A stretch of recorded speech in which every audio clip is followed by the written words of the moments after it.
Welcome back, everyone, to the Axis episode 5. Just a heads up, this is our last episode until we start back up again in August. Yeah, so we're going to go over clubs and opportunities as we always do. Peer tutoring has ended. It ended on May 2nd. Debate club ends May 7th. Chess club ends on May 13th.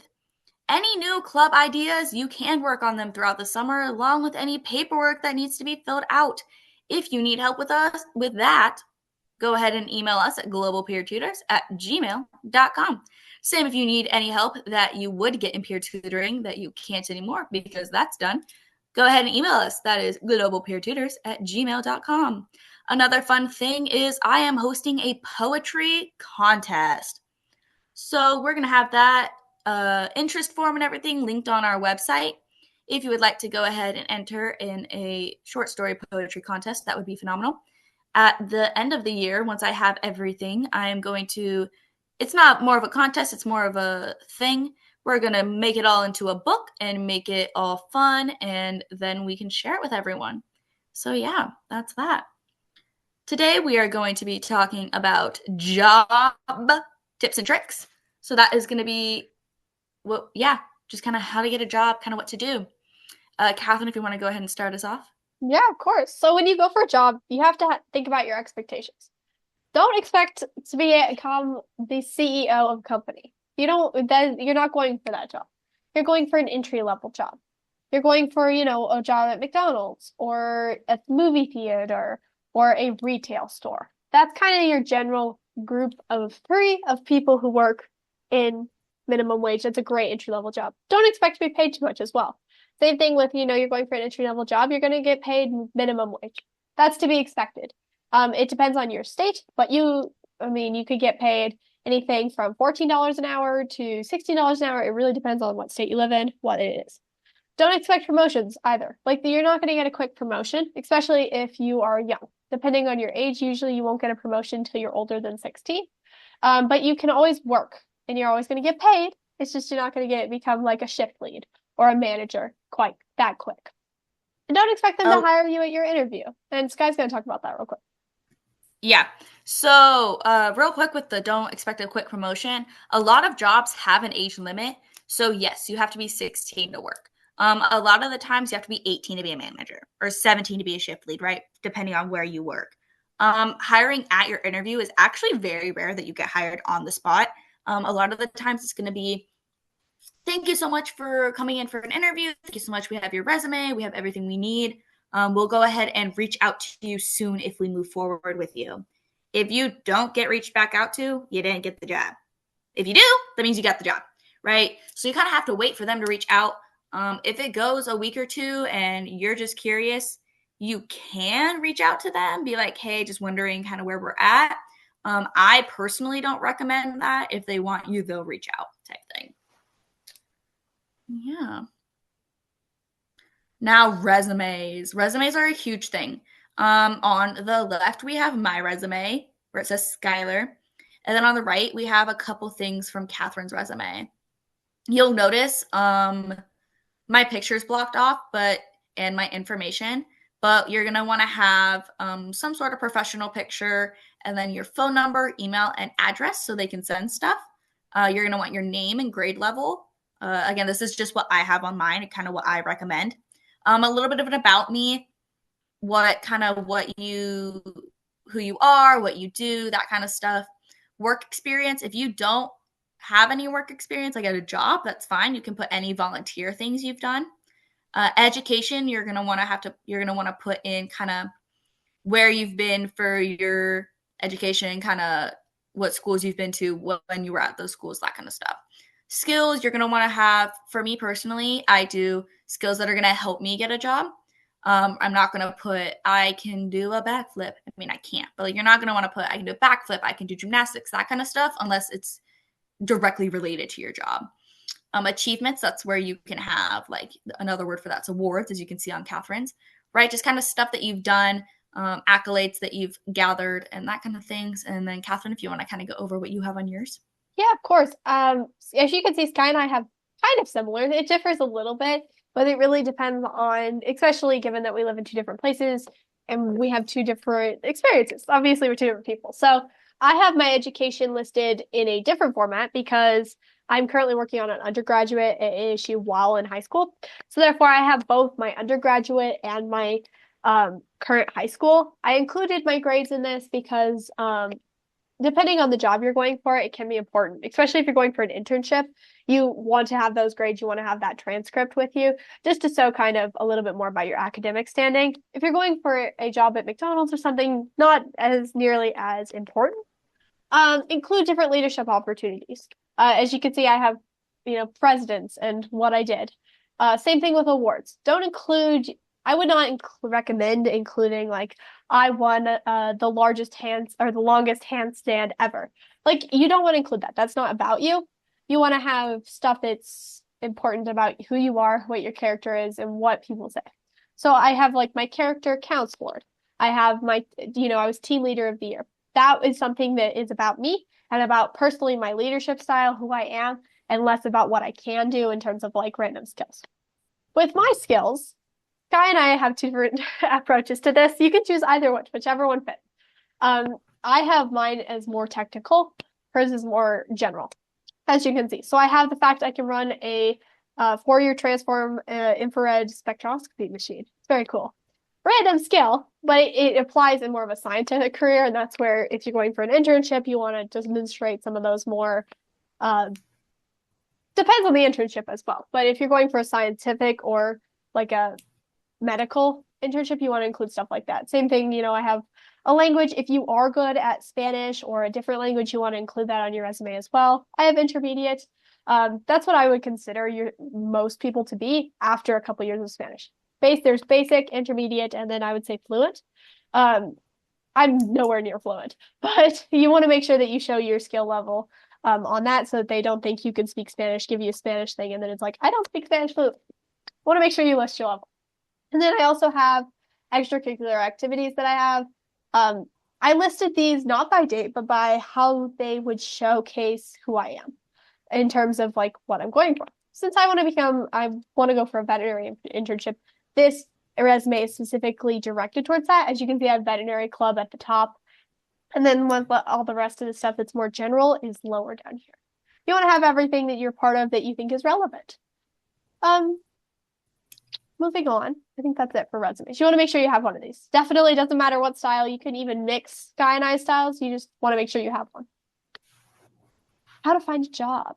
Sky, take us away. Alrighty. So as our top point, we have friends and family. Now that can mean a couple different things, right?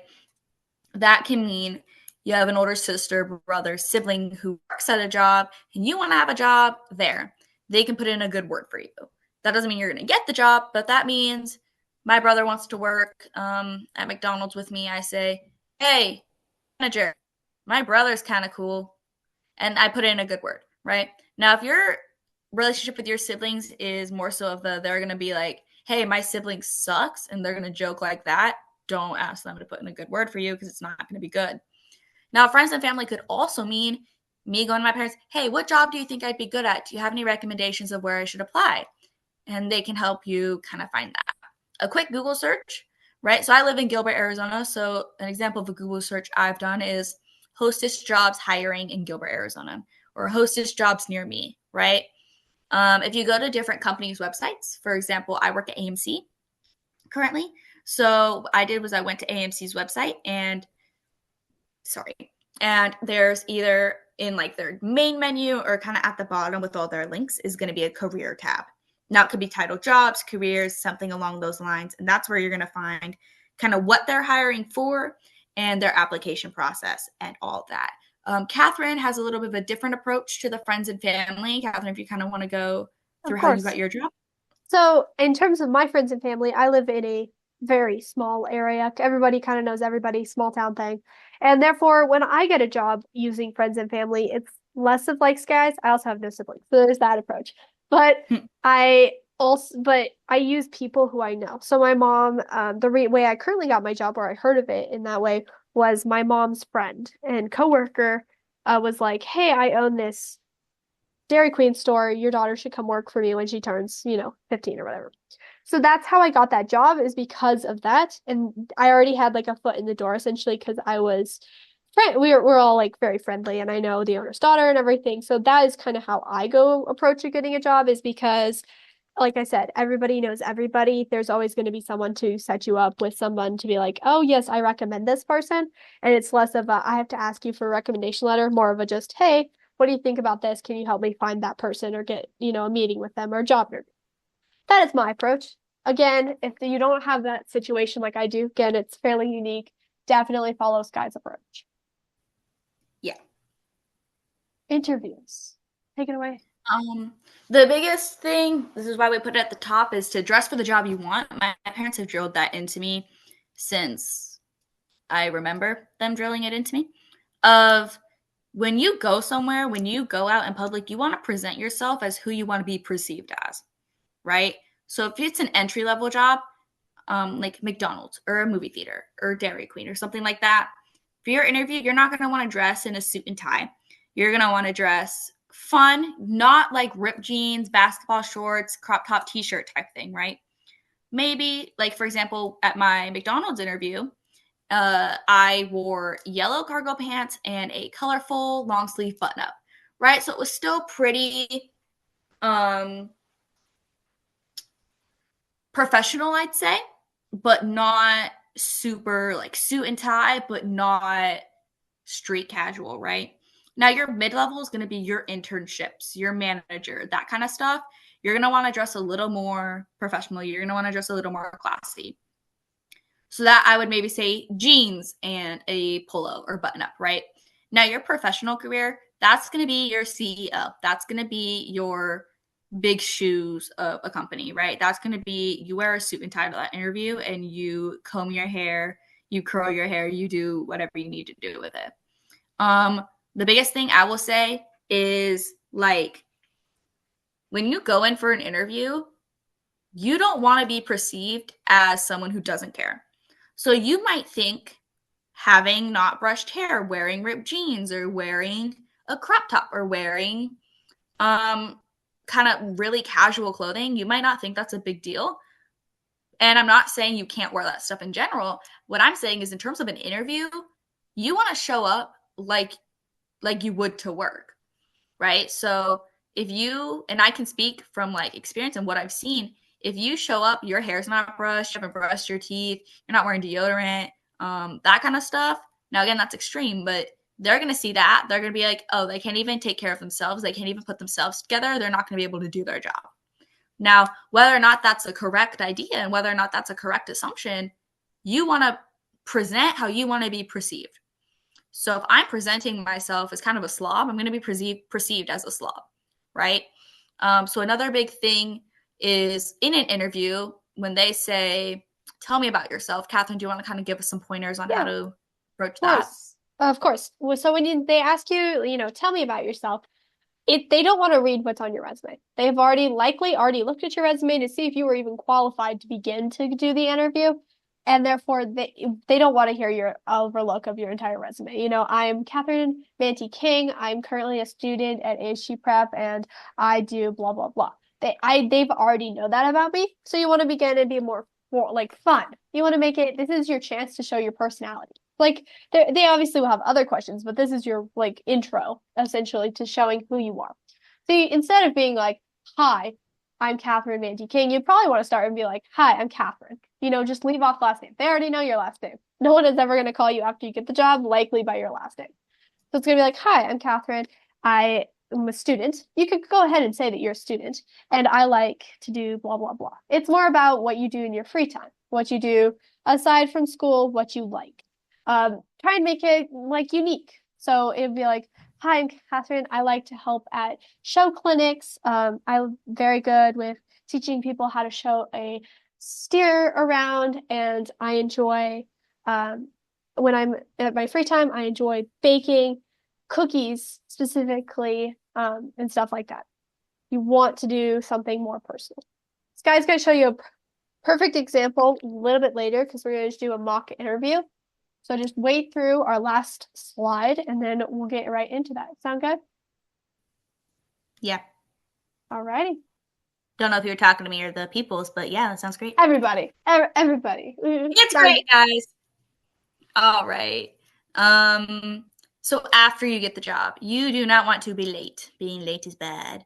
That doesn't matter. It doesn't matter if you're 10 minutes late, 2 minutes late, 30 minutes late. If you're 30 minutes late, don't expect to be able to keep that job. Um, but so 1 second, guys.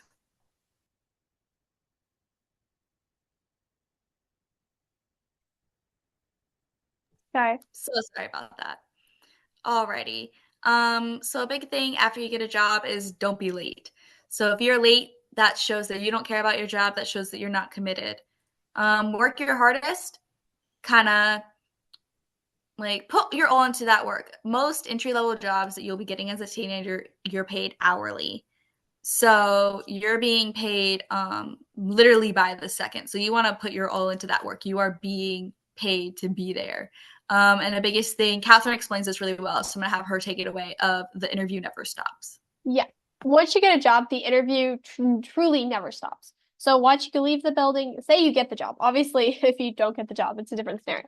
You get the job, you're at work. The interview, they are constantly watching you. I don't care whether it's your coworker, your boss, or your boss's boss, or the owner. Everybody is watching you essentially to see how well you're doing. So you don't want to be that coworker that's on their cell phone. I see this at work all the time. I see people who are scrolling through TikTok while they're supposed to be working. You are getting paid usually at an entry level job. At an entry level job, you are almost always getting paid by the second. They might say it's by the hour, but every hour program runs on seconds. So you're literally getting paid per the second. And so make the most of your time. Work your hardest. Show them that you are the number one employee who can always be relied on, who's never looking at their phone, who's never distracted, who's never goofing around. I don't care if your coworker's funny or stuff. Try and limit that. Because I mean, obviously, you want to be a fun coworker. That's part of an entry level job, is fooling around with coworkers is like you know, silly stuff. But you certainly don't want it to go to the point where it's like, oh, they suck at their job. So make the most of your work. Always be the person. Always be there on time. Like Sky said, work your hardest. They are always watching you, especially if you are going to become a manager or something. That is part of that interview, is that they're watching you. And even for at a promotion, half of your promotion relies pretty much on how your work ethic up until that point. So you want to make sure that you're constantly, the interview does not stop. We're going to go on to our last point real quick of what do you do when school starts? So do you keep the job? Obviously prioritize school. If you cannot hold a job and do school, certainly do not like let go of the job. It's not as dire as school. So that's how you just decide whether, if you have a lot of extracurriculars, maybe don't keep the job. But if you don't and you want to keep the job, that's fine. Just make sure you get your schedule switched. When school starts to becoming like, I only work Sundays and Saturdays, or I only work Saturdays, or I only work Friday nights and Saturday mornings, whatever works for you. Just make sure that they know that at your manager and stuff knows that. They're usually very easy, especially with teenagers or people under 18 who they know school is a priority. Now, Sky is going to walk you through what to do if the job is not right for you, either because school is not done, like you can't do it because of school, or because of it's a bad environment. Take it away. So a lot of what you're told often is give a 2 weeks notice, right? And I know a lot of people have the mindset of, well, they're not going to give me a 2 weeks notice if they fire me. What I have to say to that is it's a little bit controversial, but if you're being fired, your 2 weeks notice was given when they gave you a warning about your behavior, right? You're obviously, most of the time, you're not going to be fired out of nowhere. It's going to be, you were told to fix your behavior. You were told to do something differently. And if you don't listen, you're going to get fired. Now, you giving them a 2 weeks notice is very respectful, because especially if you were already scheduled, right? So we're going to take my situation as an example with McDonald's. The job, it just turned out to be not the healthiest environment for me. Fast food wasn't really my thing. So I told them, hey, I'm going to work the shifts that you scheduled me for, but I'm not going to be on the schedule from here on out, right? So I was lucky in the sense of they told me, because my last shift was on a Saturday. They go, hey, we're actually a little overstaffed for Saturday. We don't need to come in. So you can go ahead and just work your Monday shift, and then we can let you go, right? The biggest thing is when you're quitting a job, you want to be as respectful as possible, right? You might not like the manager, you might not like the person you work for, but you are respecting the position. You are respecting them because of the position they are in, not because of the person they are, right? So if you're being disrespectful, if you're bashing them on social media, if you're bashing them online, if you're complaining about them constantly, if you're constantly talking bad about them, if you're constantly being disrespectful, one, they could see that. Social media is forever. Social media is everywhere. They can see it. Two, if you're being disrespectful and your next job calls them for a reference, they're not gonna give a good reference. They're not gonna give a good recommendation. And you really do need those recommendations. So the 2 weeks notice is, I would personally say, like if you need to end as soon as possible, say I'm going to work with you for what you've scheduled me for. If the schedule's already come out, if the schedule hasn't come out, then that's your ability to say, hey, please don't put me on the schedule. I am unfortunately done working here, right? So there's that. I believe that's everything. Catherine, did you have anything to add? No, we are going to walk you through a mock interview of sorts. I'm Right. going to be your interviewer, and Sky is going to be our candidate here. So I have 5 questions that are commonly used in interviews. I have at least had at least 2 or 3 of these be asked in an interview. So we're going to get started. And obviously, we don't, this is a mock interview over Zoom. So admittedly, we're going to assume Sky is dressed in her best. She looks wonderful. She's prepped for the thing. She has her resume in hand, and she can go ahead and she can grade me before I get started. Hello, Catherine. Thank you for letting me do this interview today. I'm really excited to be here, and I hope that I present myself well. Of course, it's nice to meet you, Sky. Well, why don't you go ahead and start off by telling me about yourself? Alrighty, so as you know, my name is Sky. Um, let's see, I am currently an online student. I do online school, but I am excited to go back in person next year. I have that opportunity, and I'm really excited for it. In my free time, I enjoy reading, writing. I'm really into like the mystery, thriller, dystopian fantasy kind of stuff. I love a little bit of romance, but I do not want a romance book. I am here for sustenance and action and stuff. I do not want to read about you holding hands with your boyfriend. Let's see. I used to have my own baking business. I specialized in macarons, like the little sandwich cookies. It's actually funny. People say macaroons a lot. Macaroons are actually the little coconut pastries, but macarons are where they have the filling in the middle and then the 2 cookies on top to make a little sandwich. I was really good at those. I had a little business before COVID kind of shut everything down. And yeah, I'm an actress. I love kids. I love helping with my community. I love arts and crafts. As you can tell, I'm a very outgoing person. I have a very bubbly personality, and I love just kind of having fun. Is there anything else you want to know, or did I kind of cover all bases? Oh, that covered it perfectly. If I need a book recommendation, I know just who to ask. Yes. Of course. Moving on, why do you want this particular job? Um, so, and just for fresh reference, guys, we're gonna pretend this is like my movie theater interview, right? I really like movies. I'm a huge nerd, so I think it'd be really fun. Also, it's just like a really fun environment. A movie theater, I feel like there's a lot of like connection points you can have, like with your guests, with your coworkers. It's just overall kind of like a fun, upbeat environment, right? People are coming in, they're happy to watch their movie, they're really excited. And if the movie's great, they're coming out happy. They're coming out like, oh yeah, that movie was great. If their movie sucks, my name is not Skylar, my name is Ryan, and I don't work here. Um, but yeah, so like it's just kind of a fun environment and it's a really upbeat community.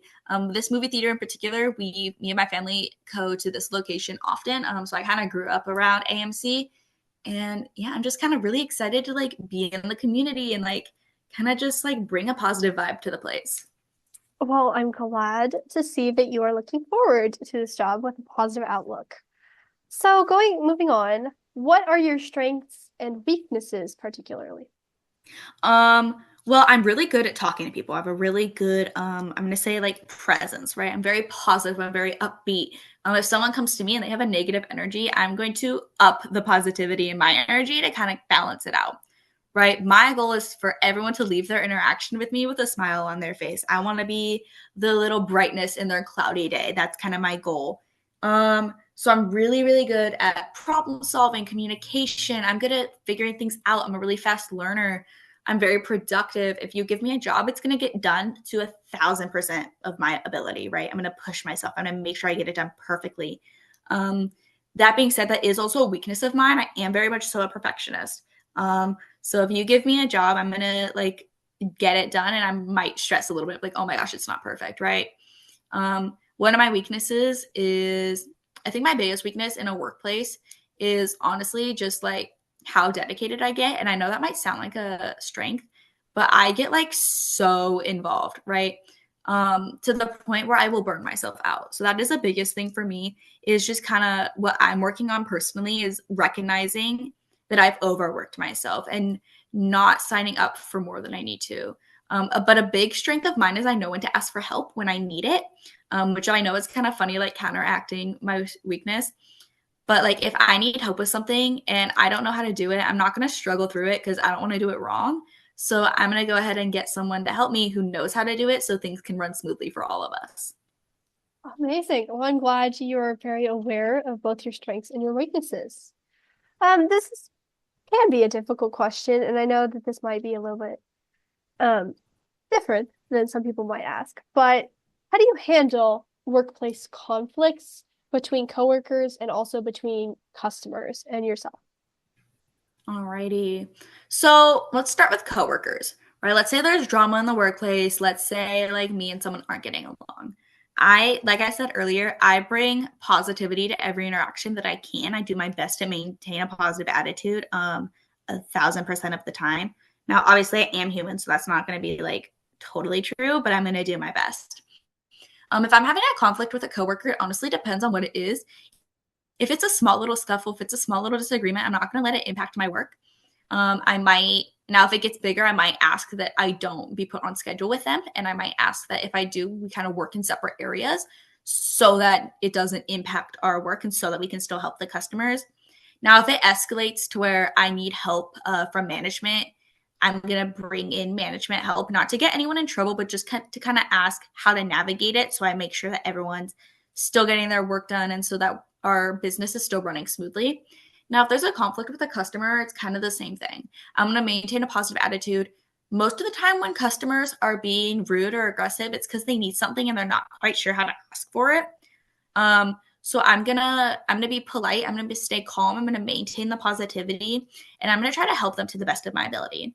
Again, if we need a manager to come in, I'm more than happy to request management. That way, nothing goes wrong and nothing kind of goes sideways. So we can maintain a positive environment, and so every other guest and customer feels safe.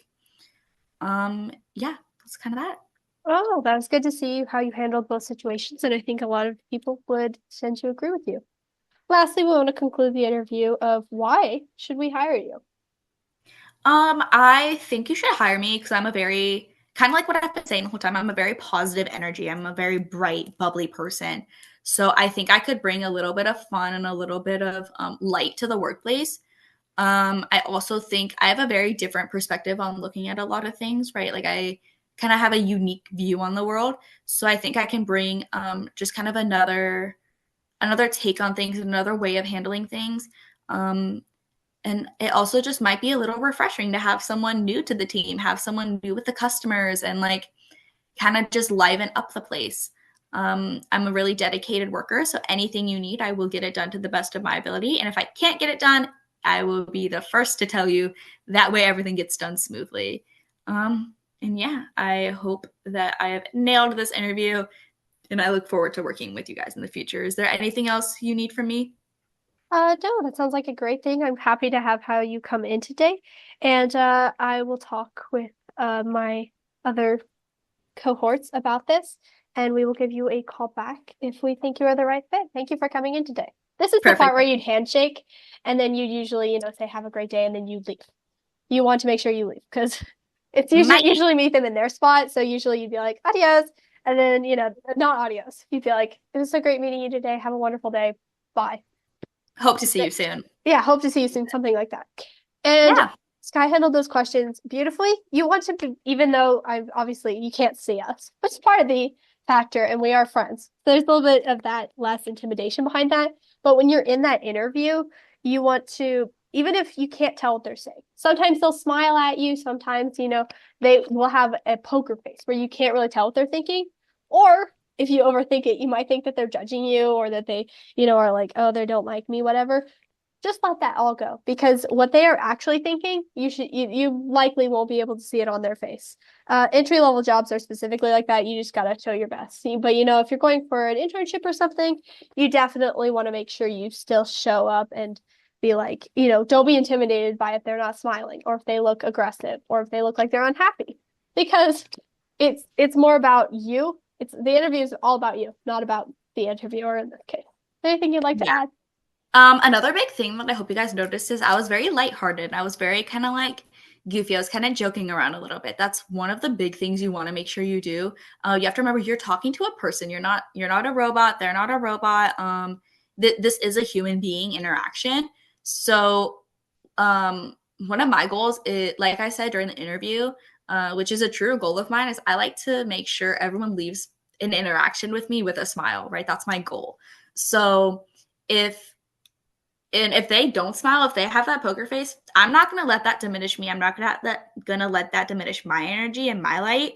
I'm still going to be me. And at the end of the day, if they don't hire me, I'm not going to take that personally. I just might not be a good fit for the team.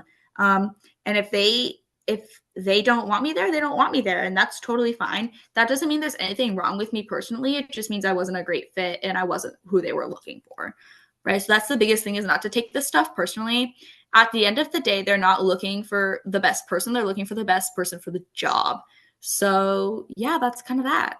And if the interview, like I said, if you saw in our case, I did not have very much to say because I could have said more, but I don't think a lot of interviewing cases, they're necessarily going to be, it's definitely going to be a one-sided conversation whereas with a typical conversation, like Sky and I are having right now. I'm talking equally as much as she is, but in an interview, your interviewer is likely going to be a little bit more on the few words side. So you just want to make sure It's not a chat. Yeah. Is, I think, the biggest thing. If you're not chit chatting with them, obviously you want to have like a conversational tone and you want to kind of be upbeat and positive. But this isn't a conversation between friends. While this is a human being interaction, you're not besties. You're applying for a job, so you have to be a little bit professional as well. Exactly. Of course. Well, we hope you liked our mock interview and everything. If you do want to practice, I would recommend. I know this is the first time ever me recommending ChatGPT, but it will walk you through how to do a wonderful interview, and it will have kind of that unpredictability that you will have, unlike some, if you were to just look up the questions online. So I do recommend if you do want to practice, specifically if you're going for like a more of like an internship or managing type spot, because obviously everybody who's watching these videos, you could be 14 or you could be 19. So we just want to make sure that, depending on where you level, you can practice with anything. We're so happy to have you join us. We'll be excited to see you in August, and we hope you have a wonderful summer break because Sky and I are certainly going to enjoy ours. And thank you all for watching. We love it. Yeah.